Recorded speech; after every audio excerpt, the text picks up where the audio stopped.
Drama serial कभी मैं कभी तुम की आने वाली एपिसोड में आप देखेंगे कि जब रुबाब अदील और नताशा को एक साथ देख लेती है तो इसके तो होश ही उड़ जाते हैं। वो देखती है कि अदील नताशा के साथ बहुत ज़्यादा खुश है और उससे हंस हंस के बातें भी कर रहा है। लेकिन अदील को इस वक्त मालूम नहीं होता कि रुबाब ने इन दोनों को इकट्ठे देख लिया है।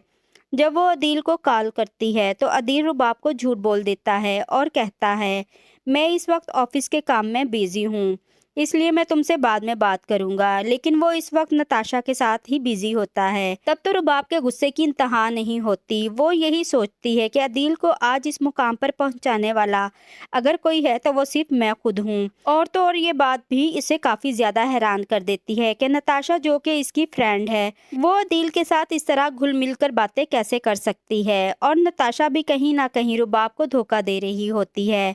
इस बात का अंदाजा रुबाब को हो जाने के बाद वो अदील से कहती है, तुमने मुझसे झूठ क्यों बोला। तब तो अदील के चेहरे का रंग उभर जाता है।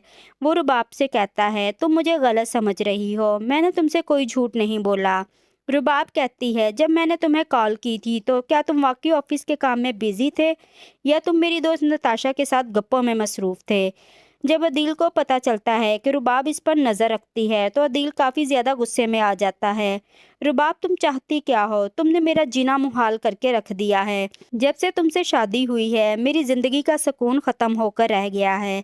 अब तुम इस तरह की छोटी छोटी बातों को लेकर मुझ पर शक करोगी। हाँ, मैं ऑफिस में नहीं था, नताशा के साथ था। नताशा को कोई ज़रूरी काम आ गया था क्योंकि सलमान इस मुल्क में नहीं है, इसलिए मुझे इसके साथ जाना पड़ा। लेकिन इस तरह तुम मुझे नताशा की वजह से शक की नज़रों से देखना शुरू कर दोगी। रुबाब, इस बात का मुझे अंदाज़ा नहीं था। रुबाब कहती है, मेरे साथ झूठ बोलने की कोशिश भी मत करना, क्योंकि तुम जानते हो अगर मैं तुम्हारी ज़िंदगी से चली गई तो तुम्हारे पास खुद के लिए कुछ भी नहीं बचेगा। और जिस मकसद के लिए तुमने मुझसे शादी की थी इस बात का मुझे अच्छी तरह से अंदाज़ा है। अदील तो रुबाब के इस तरह शकी नज़रों से काफ़ी ज़्यादा तंग आ जाता है और वो जिस तरह से उसे तंग नज़रों से देखती है और उसे अपने सारे काम करवाती है।